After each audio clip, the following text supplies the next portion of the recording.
The Peter Schiff Show. I happened to watch this video on YouTube the other day, and it is a live debate, or it was a live debate a couple of weeks ago, July 30th, between Cenk Uygur of the Young Turks and Ben Shapiro. And, the reason I even was looking at this, I happened to see that Ben Shapiro was on the Joe Rogan Experience just a few days after he did this live debate. And that particular video has already got about 2.5 million views. And I know I'm going to be doing Joe Rogan's show next week, and I hope that my interview could get even a significant fraction of the 2.5 million views that Joe got by interviewing Ben Shapiro. But when I was looking at that, I happened to notice this YouTube video, so I checked it out. And, I was on Cenk Uygur's program one time years and years ago. I mean, maybe it was 5 years ago. He had me on the show. This is back when I was more popular. I was doing a lot more television. So he brought me on, and he disconnected me. I forget how long I was on, 5 or 10 minutes, and he couldn't handle what I was saying. And so he just disconnected me and just said I was being rude. The reality was he was being a fool. He just doesn't know that. I mean, and if you watch this whole debate, it's an hour debate with Cenk Uygur and Ben Shapiro. And believe me, I would love to do this debate. I mean, if Cenk Uygur ever hears about this YouTube video, I mean, I would challenge him to a debate in this format anytime, any place. I mean, not that I don't think Ben Shapiro made some good points. He did. But I think I would have just mopped the floor with this guy. I mean, it's amazing. He thinks he's so smart. He has no idea how little he actually knows. I mean, I can go on all day about all the misstatements that Cenk Uygur made during this 1 hour. But I want to just focus on one for the purpose of this podcast. Maybe I'll get to some of the others in future podcasts. But I wanted to just focus on taxes. Because one of the points that Cenk Uygur made during this debate was that high taxes are good, right? That we have more prosperity with higher taxes, and if we have lower taxes, then that's bad for the economy. So in his opinion, if the government takes money from the people who earn it and gives it to the people who don't earn it, that everybody is going to be better off, including the people who are being taxed. This is what this guy believes. And let me just get into some of this nonsense in a way that really Ben Shapiro let him off the hook. I mean, he didn't make some of these points that I'm going to make. Now, I know this is live and he only had an hour, so, it's hard. So I'm not necessarily going to, armchair quarterback his performance. I mean, again, he said some good things, and overall, he's a good guy. But one of the things that Cenk Uygur said was that he goes back to the 1950s, and this is typical of the liberals, because they'll say, hey, look at how strong the economy was in the 1950s and 1960s. I mean, this is the epitome of the American economy.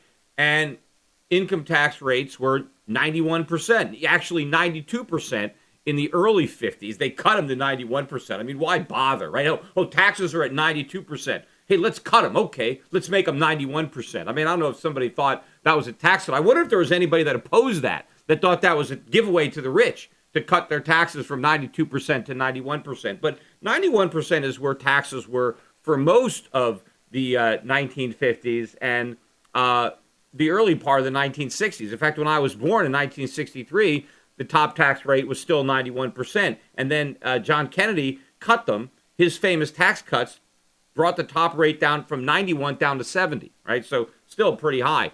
But Cenk Uygur's point was that, hey, we had these high taxes, 90% taxes, and the economy was strong. America was wealthy, and therefore high taxes are good because we had a strong economy and we had high taxes simultaneously. Therefore, high taxes must be good for the economy. And of course, this is false logic, right? It's like saying, oh, I'm eating a banana and it's raining. Oh, therefore, eating a banana caused the rain.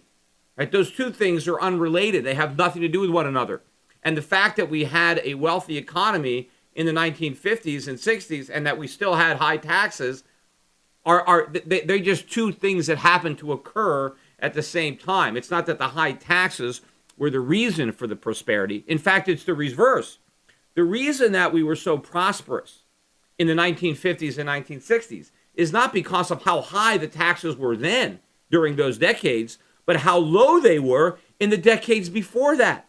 See, the 1950s didn't just happen overnight. And, the only response that Ben Shapiro had was that, well, we were wealthy in the 50s and 60s because we won the Second World War and all the rest of the world was decimated. And so that's why we were so rich. That's not true. I mean, that is not the way to respond to this. I mean, we were wealthy before the Second World War. We were a mighty power before the war began. Yes, once, Great Britain was in ruins and Germany and Japan, we were the last man standing. But that didn't immediately create the standard of living that Americans enjoyed in the 50s and 60s. That was a byproduct of the economic growth of the 19th century and the early part of the 20th century when we had no taxes at all. See, the reason that we created such a prosperous society, such a strong middle class, was because we had no taxes, right? After the end of the Civil War, right, and we finished that, you take, 1870 through 1913, which was the introduction of the income tax rate was zero. Nobody paid any income taxes during that time. That's the time of the Industrial Revolution. That's when all the immigrants were coming to America, the 1880s, the 1890s, 1900s. That's when all four of my grandparents came over here from Eastern Europe, right? There were no taxes. There was massive economic growth when the tax rate was zero. Now, when they started the income tax in 1913, the top bracket was 7%. That's still very low. And in fact, initially, they wanted to cap it at 10%. And the reason they didn't is because the objection was, well, if we put a 10% cap, they might actually raise it to 10%. Well, then they should have capped it at 7%. But unfortunately, they didn't cap it. And of course, this is the old camel's nose under the tent. The minute you have an income tax, Congress couldn't resist the temptation to raise it. And then as soon as we had the First World War, which is another reason why we shouldn't have got that war, because, America loses every war because under a war, the government, grabs power and raises taxes. And so in the First World War, they raised the income tax quickly up to 77%. By 1918, the income tax was 77%. Now, they slowly started to lower it. And so by 1925, it was back down to 25%. And it stayed there until the Depression. And that's really what helped make the Depression so much worse, is because they jacked income taxes up. So in 1932, under FDR, the top rate shot up to 63%. That's why we were still in a Depression when World War II started. And in fact, when the war started in 1940, right, that's when they jacked the rates up to 81%. They got as high as 94% during 1944. This was all to fight and finance the Second World War. And in fact, it wasn't until 1943 when we passed the victory tax. That was the withholding tax. That's when the average American, for the first time in history, started paying any income taxes.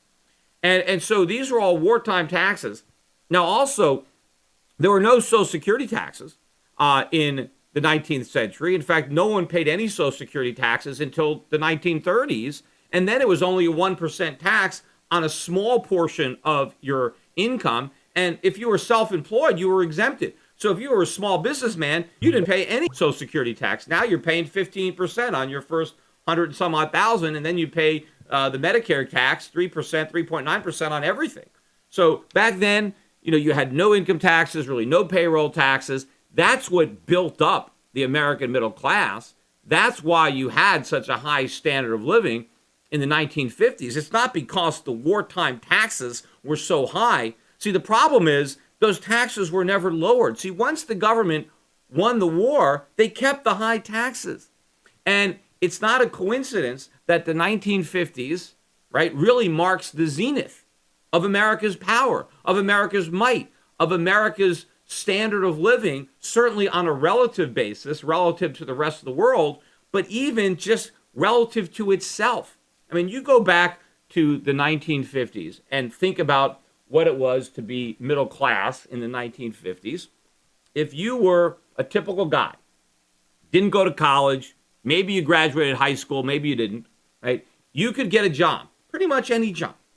And you could get married and your wife didn't have to work. You could support your wife on the typical income of a non-college grad, non-high school grad. Not only that, you can support your kids. And you can have not just one kid. You can have 3 kids, 4 kids, and you didn't have a credit card. You can feed your family. You can house your family. You can support your family without debt, right? And, when people were buying houses, they were paying off their mortgages. By the time they retired, not only did they have no debt, they had no mortgage, and they were able to save. You can't do that today, right? Today, even if you have an advanced degree, even if you have a master's degree, the typical guy can't support his wife. His wife is working too, and she might have a master's degree also. And can they afford kids? Not really. I mean, they got to delay having their children until they're in their 30s maybe, sometimes even later than that. And they have 1 kid, maybe 2, then they stop. They can't afford to have any more. Meanwhile, they're running up a lot of debt. They're borrowing on their credit cards. They got massive mortgages. They've got student loans. They've got auto loans. They have nothing saved for retirement. I mean, the only thing that we've got going for us now that we didn't have back then is technology has improved, right? Obviously, technology in the 1950s was a lot better than it was in the 1900s. And so, obviously, we've made some more progress since then. We have cell phones that we didn't have. But the point is not what we have, but what we would have had we maintained the low level of government that existed in the second half of the 19th century and the early part of the 20th century.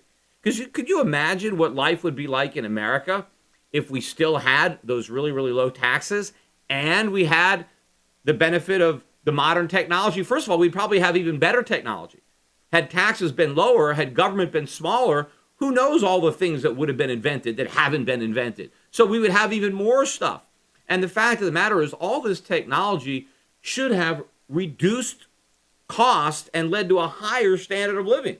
People should be working fewer hours today. It should, a man should be able to support his wife, or the wife could support the husband. See, it doesn't matter, right? Have one person earning the money and the other person taking care of the home. That's fine. It could be the man or the woman. But with all the technology we have today, one person should be able to support a family with a part-time job. But no, now we have 2 people working full-time and they can't support a family because they're supporting a massive government. In fact, if you go back to the 1950s, those high taxes, right? Think about it, right? 91, 92% tax. Who in their right mind is going to try to earn money and pay 91% of what they earn in taxes? Nobody. The problem that happened with those high tax rates in the 1950s and 1960s is that that's when American businesses started to focus not on making profits, but on avoiding taxes. That was the most important thing. After all, why would you want to earn $1? If you're a small businessman, why would you want to earn $1? Because you only get 9 cents. What I want to do is reduce my income by $1, because then I make 91 cents. So people didn't want to maximize their income. They wanted to maximize their expenses. So American businesses became extremely inefficient in the 1950s and the 1960s. And that's why the Japanese ate our lunch. That's why the Germans ate our lunch. Because while they were trying to maximize profits, we were trying to maximize tax deductions. See, that's what Cenk Uygur doesn't seem to understand. People don't want to pay these confiscatory taxes, so they find ways not to do it. Meanwhile, the Japanese and the Germans, who lost the war, had less government, lower taxes, fewer regulations. And so they beat our pants off. In the early 1950s, nobody would buy a product made in Japan. It was a joke, right? If something didn't work, that's what you say. What was that, made in Japan? Right now everything is made over there or in other parts of the world. Why did that transition happen? How could we have had such a big lead, right? If you think about America in 1950, right, we were so far ahead of the Japanese.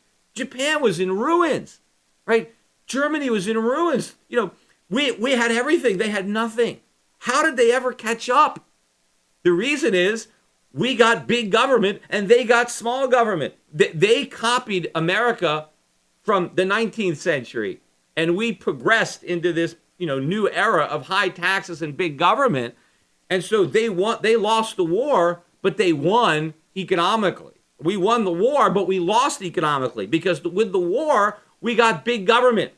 Japan and Germany lost their big government in the war, at least East Germany, right? Government in Germany and Japan was bigger before the war than after the war. In America, we started the war with small government and we ended the war with big government. That is the problem. That's why it's been all downhill since the 1950s. Think about this concept of a 90% tax bracket and how it works, right? If I am a businessman and I'm paying 90% tax, right? My goal is to minimize my income and I want to run up my expenses. And that's what everybody did, right? Let's say you're a small businessman and there's zero income tax. And now let's say you gotta set up an office. You're going to be economical. I mean, how nice an office do you really want to have? You're going to probably, try to do it on the cheap, right? You're not going to want to spend too much money on your office. You want to save the money to have a nicer house. That's where you're going to spend more of your time. That's where your family is. You're entertaining. You want to minimize your costs when you're running a business. Not when you got a 90% tax.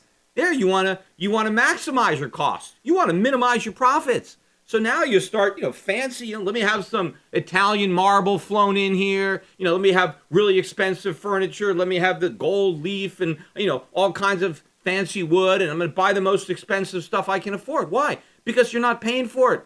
If you're in the 91% tax bracket and you spend a ton of money on furniture, it only costs you 9 cents on the dollar.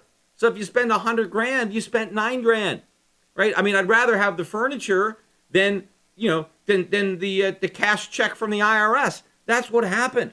So businesses were bloated. Their expenses, people were spending money that they never would have spent if they were trying to maximize their profits. I mean, people were padding their payrolls back then. I mean, let's say I'm in the 90% tax bracket. Well, why don't I just put my son-in-law on my payroll, or my son, or a buddy of mine? Because let's say I'm going to pay my son $10,000 and I'm in the 90% bracket.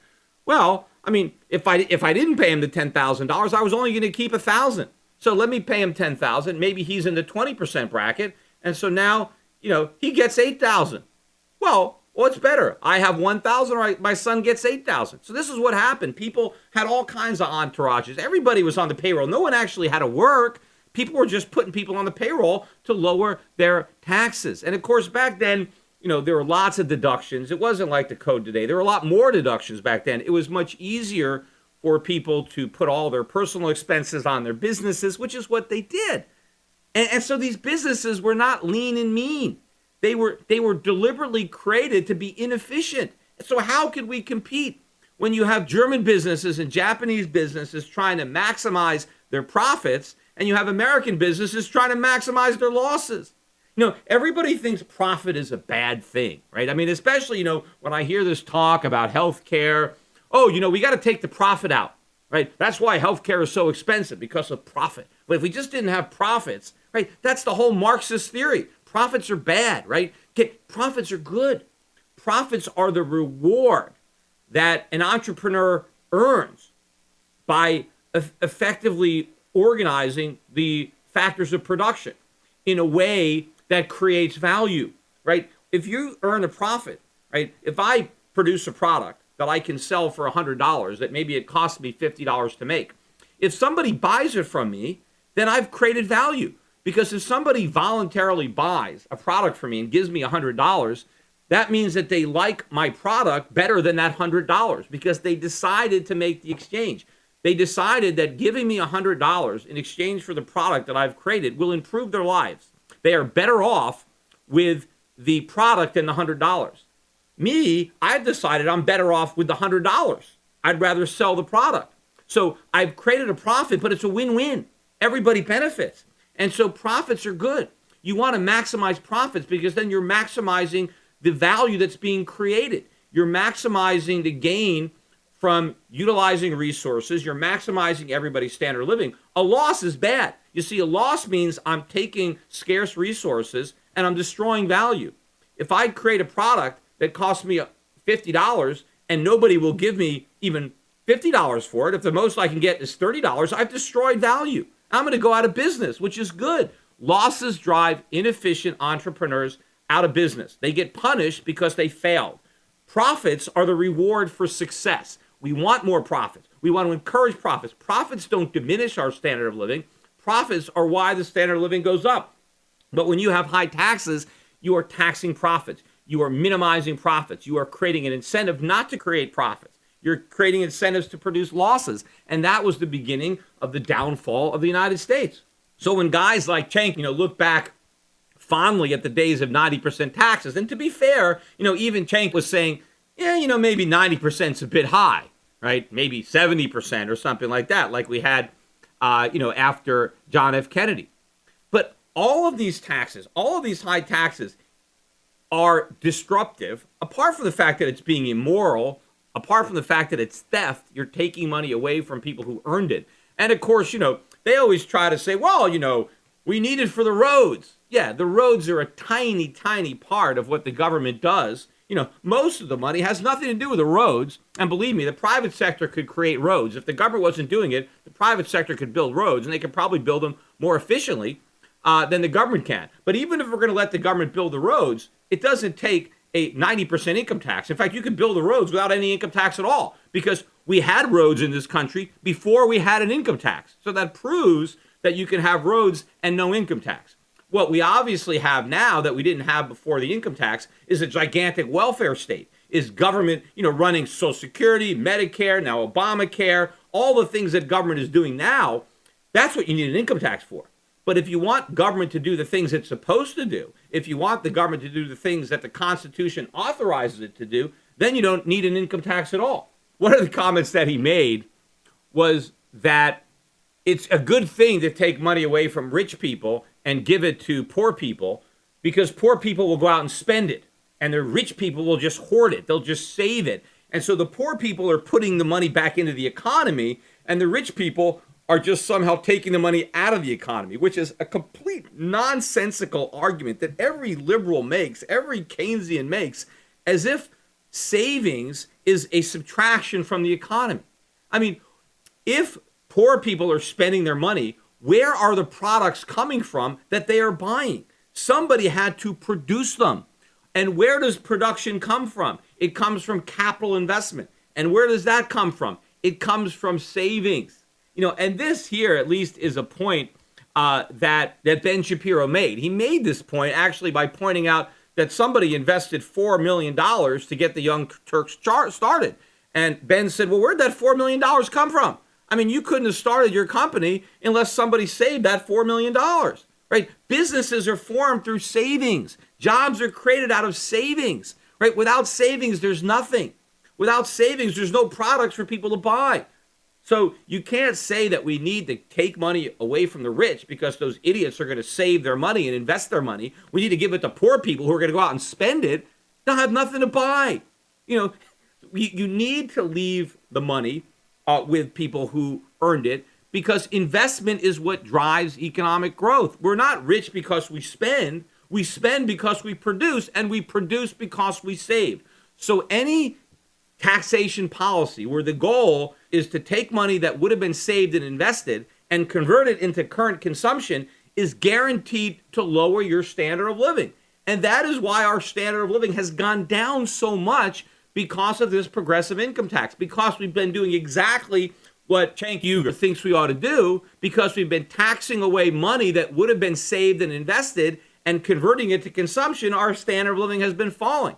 And because we have incentivized businessmen to try to figure out how not to pay taxes instead of how to maximize their profits, we have undermined our economic growth. And so that's why the 1950s and 1960s, that's when we were at our peak, because that's when we really started to do the damage. We started to reverse all the good things that made us so rich by the time the 1950s and 1960s came along.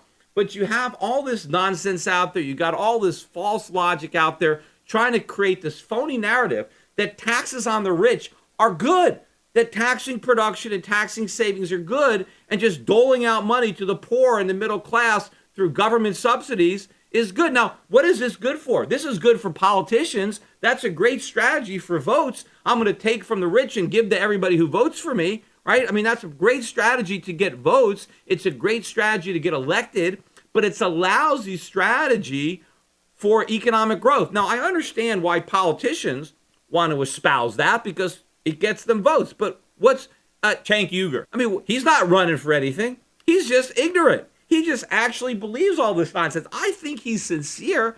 I don't doubt that he actually believes all this. It's just that he's so completely clueless. He doesn't know any better. And, maybe had he not hung up on me so quickly when I was on his show, maybe if he'd have shut up long enough to actually listen to a few of the things that I had to say, maybe he would understand that. Because the only thing that separates liberals from their ideology is the facts, is logic, is the truth.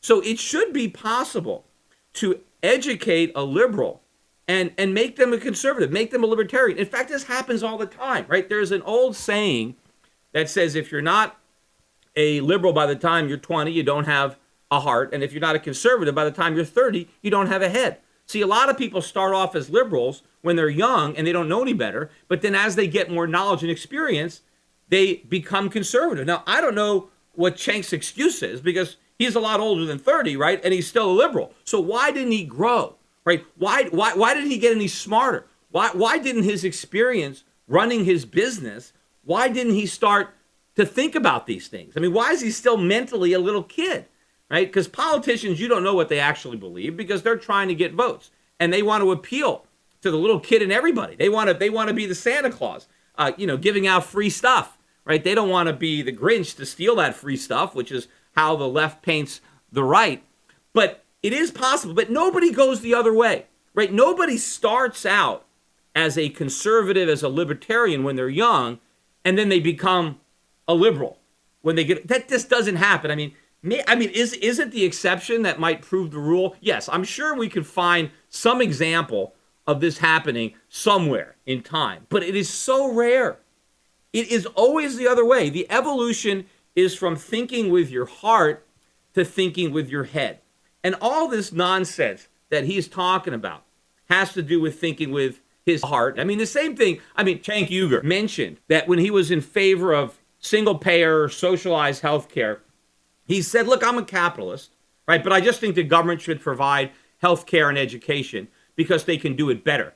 But he said that he thinks the free market should be allowed to provide sneakers, right? So the free market is good at producing sneakers, but the government is better at things like health care and education. No, it's not. I mean, where's the consistency in that logic, right? Because health care and education is a product. Or maybe it's more a service than a product, although healthcare, it's probably a combination of both. But it's still something, a good or a service that's being delivered to a consumer. And if you believe in capitalism, it's not with an asterisk that, well, capitalism works for sneakers, but it doesn't work for healthcare. It works for both. And if government is actually better at providing healthcare, then why aren't they better at providing sneakers? I mean, if they can do something as complicated as healthcare, why can't they do something as simple as make a pair of sneakers? It doesn't make sense that they could do something real complicated, but then they can't do something real simple. You see, and in Cenk's mind, the reason that it doesn't work is the profits. See, he wants to just take the profits out of healthcare. Okay, well, let's take the profits out of sneakers. Don't you think these sneaker companies make a profit? So why don't we get the profits out of sneakers? If we get the profits out, we're going to get the quality out. If we get the profits out, the prices are going to go up because profit-seeking businessmen, profits are why prices are low. Profits are why quality goes up because that's how you get a profit. You get a profit by delivering low cost and high quality. But when you take the profit out, all the good things go away too. The same thing would happen in healthcare. The government is no better at delivering healthcare or education than it would be at delivering sneakers. Right? So if you think the government is better at healthcare and education, then you should be consistent and you should support socialized everything, not just socialize some things. I mean, Cenk is saying, well, healthcare is really important because if you don't get good healthcare, you're going to die. All right, well, why doesn't the government provide all the clothing then? Because, if you don't have any clothing, I mean, you're going to catch pneumonia. You could die if you're naked. So the government needs to be clothing everybody. If you don't have a pair of shoes, you could step on something. You could step on something and get an infection. You could die. The government, we can't let poor people go shoeless. We can't just have the rich people have shoes. We better make sure the government provides the shoes. What about all the food? We can't let the poor people starve. If you don't have food, you're going to die of starvation. The government better run all the farms. Otherwise, just the rich people will eat. Oh, what about housing? What about shelter? I mean, you got to have shelter. You can't be out in the streets. you'll die from the elements. The government needs to build all the houses. Otherwise, just the rich people will have houses. This is nonsense. The free market provides housing to the rich and the poor. It provides food to the rich and the poor. It provides clothing to the rich and the poor. Now, do the rich and the poor get equal food? Do they get equal clothing? Do they get equal houses? No. The rich get better houses, they get better clothes, and they get better health care, right? That's what would happen. If the free market was supplying health care, the poor would get health care and the rich would get health care. The rich would just get better health care. Now, why? What's wrong with that? They get better food, they get better houses, right? They get better clothes. Why can't they have better health care? It's not that the poor are going to die if they don't have as good a health care as Bill Gates. The reality of it is, if the government takes over health care for everybody, everybody's health care is going to be worse. The health care that the poor people get that is supplied by the free market will be better than the health care that they get that's supplied by the government. It might not be as good as the health care that the super rich get, but it's better than what they're going to get if we have the type of system that Cenk Uygur is advocating. That's what he doesn't understand. And what he also doesn't understand is that the reason that the current healthcare system is so screwed up is because government is already too involved in healthcare. All of the problems in healthcare are not a failure of the free market to deliver low-cost, high-quality healthcare. It's a failure of the government to allow that to happen. So it's because of big government. It's because of the tax code. It's because of Medicare and Medicaid and all the involvements that the government has now that is so expensive. Now, he thinks it's a trade-off. He thinks, well, I'm just going to, I'm going to pay higher taxes, but I'm going to get cheaper health care. No, you're going to pay higher taxes and you're going to get worse health care. You're actually going to get more expensive health care. The health care that you get for free from the government is more expensive than the health care that you buy from the private sector. And the same thing applies to education. If the government didn't provide public education, it's not like parents would allow their children to grow up ignorant. I mean, obviously, if the government wasn't providing education, parents would seek out private education. There would be a bigger market, a more robust market for private education. And you'd have a lot more entrepreneurs competing for those educational dollars. I mean, right now there still are private schools, but the market is not nearly as large as it would be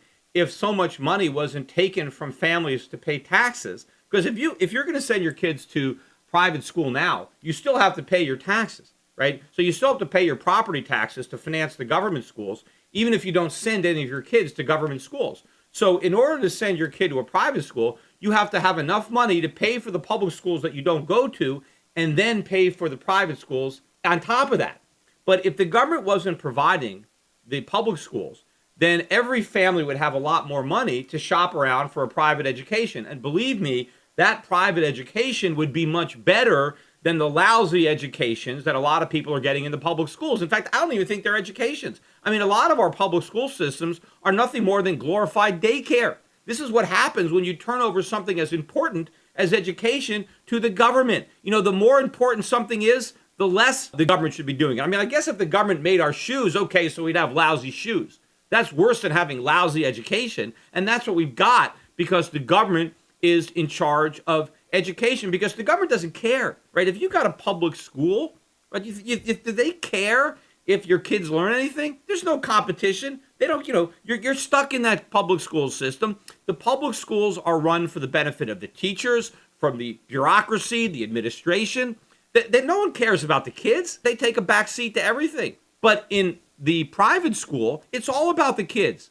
The only focus is on results because parents are not going to send their kids to a private school that is not producing good results as far as how well their children are being educated, how well they're learning the basics, what their test scores are, what kind of colleges they're getting into. You have all these free market forces that force private schools to think about the result because they need customers. They are in competition. Not only are they in competition with one another, but of course they compete with the government schools. So they have to offer value for money. Public schools don't have to offer anything. They're a monopoly. If you live in that district, you're stuck going to that school, no matter how lousy it is. So why would they have any incentive to do something that's good for the kids? And, the government, they always say, well, if we didn't have public schools, all these poor people, kids wouldn't go to school, as if their parents care that little about their kids that they're not going to educate them. You don't think poor parents care about their kids? They want their kids to have an education. And you don't think that there's an entrepreneur out there that wants that education money? Look, poor people buy food, poor people buy clothes, and they're going to buy education. And they're going to get plenty of quality education at an affordable price. You see, not only do private schools have to compete on quality, they also have to compete on price. They have to educate your kids better for less, right? And so we would have better, less expensive education if the free market was allowed to do it. But because we've put government in charge, we have very expensive, lousy education.